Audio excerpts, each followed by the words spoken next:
எப்படி இருக்கீங்க? நான் ரொம்ப ரொம்ப நல்லா இருக்கேன். இன்னைக்கு வந்து ஃப்ரைடே, இன்னைக்கு வந்து கவர்மெண்ட் ஹாலிடே வேற. ஸோ கொஞ்சம் லேட்டாக தான் எழுந்திரிச்சிருக்கேன். அஃப்ரா அஸ்ரா 2 பேருக்குமே வந்துட்டு அதனால தான் ஷாக்கோஸ் போட்டு கொடுத்துருக்கேன் இன்னைக்கு. அண்ட் ஆல்சோ வந்துட்டு நான் காஃபியும் எனக்கு போட்டுக்கிட்டேன். ஸோ காஃபி குடிச்சிட்டு அப்படியே உங்ககிட்ட பேசிடலாம், இன்ட்ரடக்ஷன் கொடுத்துடலான்னு சொல்லிட்டு தான் வந்திருக்கேன். ஸோ இந்த ஏஸ்தட்டிக் லுக் கொடுக்குற கப் வந்து எங்கேருந்து வாங்கியிருந்தேன்னா நிஸ்டாஷியா அப்படின்ற பேஜ்லேருந்து தான் வாங்கியிருந்தேன். இன்ஸ்டாகிராமில் போய் செக் பண்ணிக்கோங்க. ரொம்ப சூப்பர் கிச்சன் பொருள்லாம் வச்சுருக்காங்க. ரொம்ப அழகாக இருந்துச்சு. ஸோ அதில் இருந்து 2-3 பொருள் இன்றைக்கி வாங்கியிருக்கேன். அந்த பொருள் வச்சு உங்களுக்கு பண்ணி காட்டலாம் அப்படின்னு சொல்லிட்டு தான் இன்றைக்கான வீடியோ. ஸோ இன்றைக்கி வந்து தால்ச்சா எப்படி செய்கிறதுன்னு சொல்ல போகிறேன். ஸோ கண்டிப்பாக மறக்காமல் வீடியோ எண்ட் வரைக்கும் பாருங்கள். ஸோ மட்டனை வேக போட்டேன். மட்டன் வேக போடுறது ரொம்ப சிம்பிளான விஷயம் தான். ஒரு வெங்காயம், ஒரு தக்காளி, ஒரு 1/2 கிலோலேருந்து 3/4 கிலோ மட்டன் போட்டு வச்சு ஒரு பச்சை மிளகாய் வச்சு குக்கரில் போட்டுட்டேன். ஸோ இப்போ 6-7 விசில் கிட்ட வந்துருச்சு. ஆஃப் பண்ணுற டைம் வந்துருச்சு. இப்போ வந்துட்டு அந்த நான் சொன்னேன் இல்லையா, ரொம்ப அழகான பாத்திரம் ஒன்று வாங்கியிருக்கேன் சொல்லிட்டு அதில் வந்துட்டு தால்ச்சா வைக்க போகிறேன். நான் ரொம்ப எக்ஸைட்டடாக இருக்கேன். மறக்காமல் பாருங்கள் ஃபுல்லாக. எனக்கு ஆக்சுவலி இந்த மாதிரி ஸ்லோ மார்னிங் ரொம்ப பிடிச்சிருக்கு. காலையில் ஒரு 9 o'clock எழுந்திரிச்சிட்டு 8 கூட எழுந்திரிச்சிடலாம், கொஞ்சம் லேட் ஆகிடுச்சு நைட் தூங்குறதுக்கு.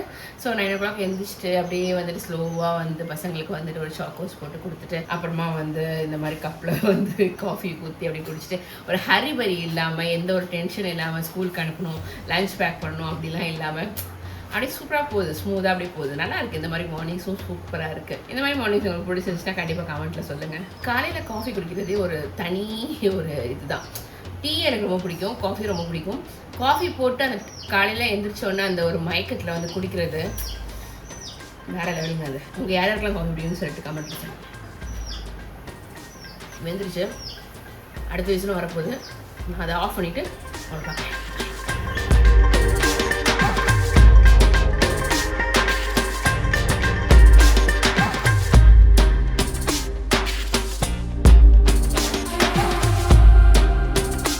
ஸோ இந்த எல்லா வெஜிடபிள்ஸும் வச்சு தான் வந்துட்டு இன்னைக்கு தால்ச்சா செய்ய போகிறேன். குவான்டிட்டிஸ்லாம் வந்து சாப் பண்ணுறப்ப நான் சொல்கிறேன், சரியா? ஸோ நெஸ்டாஷியாலேருந்து இந்த சாப்பிங் போர்டும் வாங்கியிருக்கேன். ஸோ இது வந்து இந்த மாதிரி கவுண்டர் சாப்பிங் போர்டு சொல்கிறாங்க. ஸோ நம்ம எங்கே வச்சாலுமே இப்படி பண்ணால் ஃபிக்ஸ் ஆகிக்கும். ஸோ இங்கே வச்சு நம்ம வந்து சாப் பண்ணுறதுக்கு ரொம்ப ஈஸியாக இருக்கும். தக்காளி வந்து நான் வந்து 2 பெரிய சைஸ் தக்காளி எடுத்திருக்கேன், சரியா? 3 கூட போடுறதுனா கூட போட்டுக்கலாம். ஸோ இப்போ பிளாஸ்டிக் சாப்பிங் போர்டெலாம் வந்துட்டு ரொம்ப வந்து ஹெல்த்துக்கு வந்து ரொம்ப கெட்டதுன்ற மாதிரி சொல்கிறாங்கல்ல. ஸோ இந்த மாதிரி ஸ்டீல் சாப்பிங் போர்டு நீங்கள் வாங்கி வச்சுக்கிட்டிங்கன்னா உங்களுக்கு வந்து ஹெல்த் வைஸும் ரொம்ப இதுவாக இருக்கும், லாங் லைஃபும் வரும். ஸோ ட்ரம் ஸ்டிக் வந்து 2 எடுத்திருக்கேன்.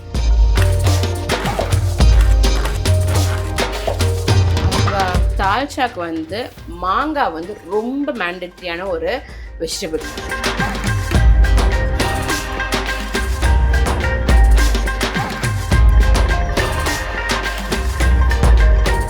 மாங்காய் போதும், ரொம்ப மாங்காய் போட்டாலும் நல்லா இருக்காது. மாங்காய் கொஞ்சம் பாத்தி போட்டுக்கோங்க. கத்திரிக்காய், உருளைக்கிழங்கு 2த்தையுமே கட் பண்ணி தண்ணியில் போட்டுக்கிட்டேன், பிகாஸ் அது கலர் சேஞ்ச் ஆகாமல் இருக்கணும். ஆல்சோ இப்போ வந்து வாழைக்காவையுமே வந்து அதே மாதிரி தண்ணியில் வந்துட்டு போட்டு வச்சுருங்க, கட் பண்ணிவிட்டு. நான் வந்து பாதி வாழைக்காய் எடுத்திருக்கேன், 2 உருளைக்கிழங்கு சின்ன மீடியம் சைஸ் உருளைக்கிழங்கு 2 எடுத்திருக்கேன். அப்புறமா வந்து கத்திரிக்காய் வந்து 4 எடுத்திருக்கேன். ஸோ பாதி இது வந்துட்டு போட்டுக்கலாம். இது வந்து எப்படி வந்து நறுக்கி போடணுன்னா இப்படி ஒரு கட்டை, இப்படி ஒரு கட்டை, அவ்வளோதான். இதையுமே தண்ணியில் போட்டு எடுத்துக்கலாம். ஸோ இது எல்லாமே தண்ணியில் தான் இருக்கணும் நம்ம வந்து கொதிக்க வைக்கிற வரைக்கும். 4 பச்சை மிளகா எடுத்திருக்கேன். மட்டன் வேக போடுறதுக்கு ஒரு பச்சை மிளகா போட்டிருக்கேன். இப்போ 4 பச்சை மிளகா எடுத்து வச்சிருக்கேன். ஸோ பருப்பு வந்துட்டு ஒரு பெரிய கிளாஸ் அளவுக்கு பருப்பு போட்டிருக்கேன். ஒரு கைப்பிடி அளவுக்கு கடலை பருப்பு போட்டிருக்கேன். வெங்காயம் 1 சின்னது போட்டிருக்கேன். தக்காளி 1 சின்னது போட்டிருக்கேன். பச்சை மிளகா, பூண்டு ஒரு 7-8 பல்லு பூண்டு போட்டிருக்கேன். ஸோ இது வந்துட்டு நம்ம தனியாக வந்து அவிச்சு இது பண்ணிக்கணும். 4 இல்லைனா 5 விசில் விட்டு 3 விசில் வந்துட்டு ஹை ஃப்ளேம்லையும் 2 விசில்ஸ் வந்துட்டு லோ ஃப்ளேம்லையும் விட்டு டக்குன்னு வந்து எடுத்து வச்சுக்கணும், சரியா? மஞ்சள் போட்டிருக்கேன், சீரகம் போட்டிருக்கேன். இதுதான் அந்த ப்ராடக்ட். ஸோ இந்த கிளாஸ் பாட்டை தான் நான் வாங்கியிருக்கேன். இதில் வந்து நம்ம குக் பண்ணலாம். இதை வந்து நம்ம ஸ்டவ் மேலே வச்சு நம்ம எப்போவுமே குக் பண்ணுற மாதிரி குக் பண்ணலாம்னு சொல்லியிருந்தாங்க. எனக்கு ரொம்ப எக்ஸைட்டடாக இருக்குது. இதுதான் மெயின் ரீசன் நான் நெஸ்டாஷியாவில் வந்து ப்ராடக்ட் வாங்கினதுக்கு. ஸோ இது ரொம்பவே வந்து அமேசிங்காக இருக்குது. அண்ட் ஆல்சோ வந்து இதுக்கு வந்து கிளாஸ் லிட்டோட வருது. கூல்ல. ஸோ இதில் வந்து நம்ம தால்ச்சா செஞ்சிடலாமா? ஸோ இதில் வந்து ஃபஸ்ட்டு தண்ணி ஊற்றிக்கலாம். இதில் வந்து ஃபர்ஸ்ட் வந்து நம்ம போட வேண்டிய வெஜிடபிள்ஸ் வந்து உருளைக்கிழங்கு போட்டுக்கோங்க, பாருங்க எவ்வளோ அழகாக பார்க்குறதுக்கு வந்து எவ்வளோ அழகாக இருக்குன்னு பாருங்கள். இதோட மெயின் இதுவே வந்து ஸ்பெஷாலிட்டியே வந்துட்டு குக் பண்ணுறதை நம்ம அப்படி பார்த்துக்கலாம், குக் ஆகுறத வந்து நம்ம அப்படி பார்த்துக்கலாம். கொதிக்குதா கொதிக்கலையான்னு சொல்லிட்டு நம்ம லிட்டை திறந்து பார்க்கணுன்ற அவசியமே கிடையாது. ஸோ இப்படியே பார்த்தாலே தெரியும். வாங்க இதை ஸ்டவ்வில் வச்சிடலாம். ஸோ 2 பச்சை மிளகாவும் போட்டுக்கோங்க இப்போதைக்கு. அண்ட் ஸோ நான் வந்து உருளைக்கிழங்கு, தக்காளி, முருங்கைக்காய், அப்புறமா வந்து வாழைக்காய், அப்புறம் பச்சை மிளகா போட்டிருக்கேன். ஸோ இதை வந்து அப்படி நம்ம வந்துட்டு ஸ்டவ்வில் வச்சிடலாம். மாங்காவும் கத்திரிக்காயும் கொஞ்சம் லேட்டாக போட்டுக்கலாம். கத்திரிக்காய் போட்டு கொஞ்ச நேரம் கழிச்சு தான் மாங்காவே நான் போடுவேன். ஸோ இது வந்து நம்ம அப்படியே போயிட்டு இப்போ ஸ்டவ்ல வைக்க போறோம். வச்சாச்சு, ஆன் பண்ணியாச்சு. ஸோ இதில் வந்துட்டு நான் பருப்பு வேக போடும் போதும் போட்டேன், மட்டன் வேக போடும் போதும் போட்டிருக்கேன். இப்போ வந்துட்டு இதுக்குமே போட்டுக்கிறேன் கொஞ்சம் மஞ்சத்தூள், அப்புறம் கலந்து அரைச்ச மசாலா தூள் போட போகிறேன். ஸோ இந்த சைஸில் வந்துட்டு நீங்கள் அரைச்சி வச்சுருப்பீங்கல்ல அந்த மசாலா தூள், இது வந்து அம்மா அரைச்சது. ஸோ இதில் வந்துட்டு நான் வந்து 2 டேபிள் ஸ்பூன் அளவுக்கு போட்டுக்கிறேன். ஏன்னா நிறைய காய் நிறைய இதெல்லாம் போட்டு செய்கிறதுனால இது வந்து சின்ன ஸ்பூன்றதுனால 2 டேபிள் ஸ்பூன் அளவுக்கு நீங்கள் போட்டுக்கோங்க. ஸோ பாருங்கள் அது அப்படியே கலர் மாறுது பாருங்கள். வாவ். ஸோ மூடி போட்டு கொஞ்சம் நேரம் வேக போட்டுடலாம். ஸோ கொதிக்கிறது தெரியுதா? சூடு இன்னும் இங்கெல்லாம் ஏறல, பட் வந்து பாயில் ஆகிட்டு இருக்கு கிளாஸ். ஸோ செமையாக இருக்குது, எக்ஸைட்மெண்ட்டாக இருக்கு.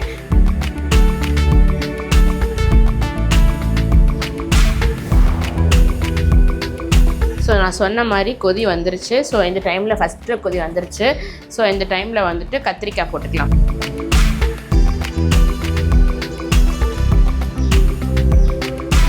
ஸோ கத்திரிக்காய் போட்டு நல்லா கொதிக்க விட்டுட்ருக்கேன். ஸோ இந்த டைமில் வந்து கொழுப்பு கொஞ்சம் எடுத்து வச்சுருக்கேன். ஸோ அந்த கொழுப்பையுமே வந்து போட்டுக்கலாம். ஸோ இது எல்லாமே சேர்ந்து கொஞ்சம் நேரம் அப்படியே வந்துட்டு இதுவாகட்டும். 5 மினிட்ஸ் கழிச்சு இந்த வேக வச்ச மட்டனை வந்து அதோட சேர்த்துக்கலாம். 5 minutes later. ஸோ இப்போ வந்துட்டு இந்த வேக வச்ச மட்டனை வந்து போட்டுடலாம். ஓகேவா? இந்த கிளாஸுன்றதுனால நான் ஒரு இதுவாக எடுத்து போடுறேன். கொஞ்சம் வந்துட்டு எல்லாமே நல்லி அந்த மாதிரி எலும்பாக இருக்கா, அதனால சரி ஓகே அது ஒன்றும் ஆகாது அப்படின்ற மாதிரி சொன்னாங்க. பட் இருந்தாலுமே வந்துட்டு நம்ம ஒரு இதுக்காக கொஞ்சம் பயமாக இருக்குது ஃபர்ஸ்ட் டைம் செய்கிறதுனால. But I will get used to it. So மெயினான கேரக்டரை வந்து உள்ளே சேர்த்தாச்சு. ஸோ எப்படி கொதிக்குதுன்னு பாருங்கள். நான் வந்துட்டு சில்லி பவுடர் போட மறந்துட்டேன், இப்போ தான் போட்டேன். ஒரு ஸ்பூன் அளவுக்கு சில்லி பவுடர் போட்டுக்கோங்க உங்களோட காரத்துக்கு ஏற்ற மாதிரி. ஓ மை காட், இது கொதிக்கிறது பார்த்தா ரொம்ப பயமாக இருக்குது. நீ பாருங்கள், வாவ் சூப்பராக இருக்குல்ல. இப்போ வந்து we can add the பருப்பு, வேக வச்ச பருப்பு.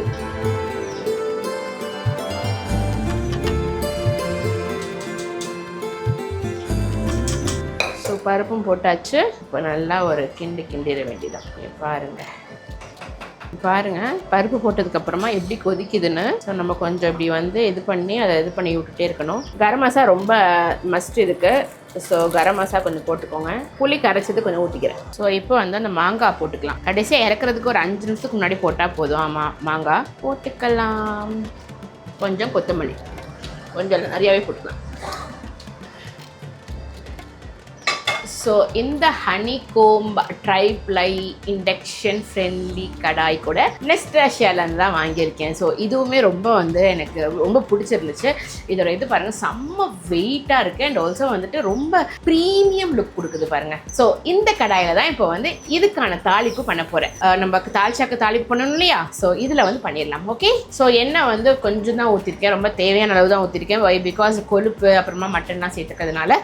ஸோ இதுக்கு ரொம்ப தேவையான இது வந்து பட்டை, கிராம்பு, ஏலக்காய், இது 3 வந்து ரொம்ப எசென்ஷியலான ஒரு விஷயம். ஸோ இதை போட்டுக்கலாம். ஆஸ் யூஷுவல் நம்ம சாம்பாருக்கு தாளிக்கிற மாதிரி. கடுகு நல்லா இது பண்ணுறப்ப கருவேப்பிலை கொஞ்சம் நல்லாவே கருவேப்பிலை போட்டுக்கோங்க. நிறையா தாளிச்சான்றதுனால கொஞ்சம் இதுவாகவே போட்டுக்கோங்க. அதுக்கப்புறம் வெங்காயம், நல்லா இந்த மாதிரி சாப் பண்ணி வச்ச வெங்காயம். ஸோ இந்த கடாயோட ஸ்பெஷாலிட்டியே வந்துட்டு எதுவுமே வந்து பிடிக்காது அப்படின்ற மாதிரி சொல்லியிருக்காங்க. ஸோ இப்போ அதை செக் பண்ணிடலாம். நான்ஸ்டிக் அளவுக்கு ஹெல்த்துக்கு வந்து எந்த ஒரு இதுவுமே பண்ணாது, ஹார்ம் பண்ணாது அப்படின்ற மாதிரி சொல்கிறாங்க. ஸோ இது கொஞ்சம் நல்லா வதங்கட்டும். இந்த கடாய் வந்துட்டு வித் லிட்டோட வருது. ஸோ இந்த லிட்டுமே இதுக்கு ஆப்டாக அப்படியே செட் ஆகிற மாதிரி கொடுத்துருக்காங்க. ரொம்ப வெயிட்டாக, ரொம்ப கனமாக, ரொம்ப உருத்தாக இருக்குது. நல்லா வதங்கிருச்சு. இந்த டைமில் வந்துட்டு ஒரு 2 ஸ்பூன் அளவுக்கு வந்து இஞ்சி பூண்டு பேஸ்ட் போட்டுக்கலாம். இதை தவிர்த்து மட்டன் வந்துட்டு வேக போடும் போது இஞ்சி பூண்டு போட்டேன் 1 ஸ்பூன் அளவுக்கு. ஸோ இப்போ வந்து ஒரு 2 ஸ்பூன் அளவுக்கு போட்டுக்கோங்க. டேபிள் ஸ்பூன்னா ஒரு 1.5 டேபிள் ஸ்பூன் அளவுக்கு போட்டுக்கோங்க. நல்லா தாராளமாகவே போட்டுக்கோங்க. பார்த்தீங்கன்னா தெரியும் எண்ணெய் ரொம்ப கம்மியாக யூஸ் பண்ணியிருக்கேன். ஆனால் வந்துட்டு இஞ்சி பூண்டு போட்டோன்னே எப்படி கீழே பிடிக்கணும்னு நம்மளுக்கு தெரியும். ஸோ இந்த கடாயில் வந்துட்டு சுத்தமாக பிடிக்கவே இல்லை பாருங்க. ஸோ கொஞ்சம் கூட ஒட்டலை பாருங்க. அப்படியே இது பண்ணும்போது வருது. இஞ்சி பூண்டு போட்டால் எப்படி இதுவாகும் நம்மளுக்கு கடாய் எப்போவுமே. ஸோ நான்ஸ்டிக்லேயே வந்து ரொம்ப எண்ணெய் கம்மியாக போட்டால் கூட சம்டைம்ஸ் இதுவாகும். பட் இதில் வந்துட்டு ரொம்ப சூப்பராக இருக்குது. இண்டக்ஷன்லேயும் வச்சு நீங்கள் செஞ்சுக்கலாம். ஸோ சுத்தமாக வந்து ஒட்டவே இல்லை கடாயில். அவங்க சொன்ன மாதிரி ஒரு big thumbs up to Nestasia. So இதை எடுத்து அப்படியே நம்ம வந்து நம்மளோட இதில் மாற்றிக்கலாம். ஸோ நல்லா இதுவுமே வந்து கொதிச்சிருச்சு, எல்லாமே நல்லா வெந்துருச்சு. எல்லா காயுமே பார்த்தீங்கன்னா தெரியும். ஸோ ரொம்ப வந்துட்டு அந்த கொழுப்பு, அந்த மட்டன், உருளைக்கிழங்கு, கத்திரிக்காய் ஒரு பயங்கரமான ஒரு இதுவாக இருக்கும் இது. ஸோ பச்சை மிளகாய் நல்லா வெந்துருச்சு, நல்லா இதுவாகிடுச்சு. செம்மையாக இருக்குப்பா அந்த கடாய். இல்லை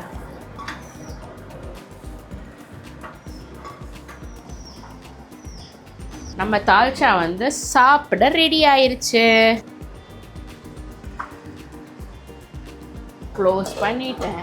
ஸோ நெஸ்டாஷியா வந்து ரைஸ் கண்டெய்னர் வாங்கியிருந்தேன். ரொம்ப சூப்பராக, ரொம்ப ப்ரீமியமாக இருந்துச்சு. அண்ட் ஆல்சோ வந்துட்டு இந்த பன்னீர் மேக்கரும் வாங்கியிருக்கேன். ஸோ பன்னீர் மேக்கர் வந்துட்டு நம்மளே வீட்டில் பன்னீர் செய்யலாம் அப்படின்னு சொல்லிட்டு இந்த பன்னீர் மேக்கர் வந்து நான் வேறு எங்கேயுமே பார்த்ததில்லை. நீங்கள் பார்த்துருந்தா சொல்லுங்கள். பட் நான் எங்கேயுமே பார்த்ததில்லை பன்னீர் மேக்கர்ன்றது. ஸோ இதில் வந்துட்டு தெரிஞ்ச பால் வந்துட்டு ஊற்றி, தெரிஞ்ச பால் நம்ம தர வைப்போம்ல லெமன் ஊற்றி, ஸோ அந்த பாலை ஊற்றி நம்ம இப்படி வச்சுட்டா போதும். ஸோ அதுவே வந்து பன்னீர் ஆயிரும்னு சொல்கிறாங்க. ஸோ இதுவுமே வாங்கியிருந்தா ரொம்ப ப்ரீமியமாக இருக்குது. அவங்க கிட்ட இருக்க எல்லா ப்ராடக்ட்டுமே வந்து ரொம்ப ப்ரீமியமாக இருக்குது. ஒரு big thumbs up to Nestasia. So அவங்களோட இன்ஸ்டாகிராம் லிங்க்குமே வந்து நான் என்னோட டிஸ்கிரிப்ஷனில் போடுறேன். அண்ட் ஆல்சோ அவங்களோட வெப்சைட் லிங்க்குமே வந்துட்டு டிஸ்கிரிப்ஷனில் போடுறேன். So go and check Nestasia page. And உங்களுக்கு வந்து யாருக்காவது வந்து கிஃப்ட் பண்ணணும், பால் காய்ச்சல் ஃபங்க்ஷன் இருக்குது, ஸோ அந்த மாதிரி உங்கள் ஃப்ரெண்ட்ஸுக்கு யாருக்காவது கல்யாணம் ஆகுதுன்னா இந்த மாதிரி ப்ராடக்ட் வாங்கி நீங்கள் கண்டிப்பாக வந்து கிஃப்ட் பண்ணலாம். ஸோ ரொம்ப coolest product I have ever seen. ஒரு கிளாஸ் பாட்டை வந்து நம்ம நெருப்பில் வச்சு குக் பண்ணுறது ரொம்ப வந்து பார்க்குறதுக்கே ரொம்ப இதுவாக இருக்குது. அமேசிங் எக்ஸ்பீரியன்ஸாக இருக்குது. குக்கிங் பிடிக்காதவங்க கூட கண்டிப்பா கிச்சன்ல போய் குக் பண்ணுவாங்க. சோ கண்டிப்பா வந்துட்டு நெஸ்டாஷியா ப்ராடக்ட் போய் செக் பண்ணுங்க. அண்ட் தேங்க்ஸ் ஃபார் வாட்சிங் திஸ் வீடியோ. பை.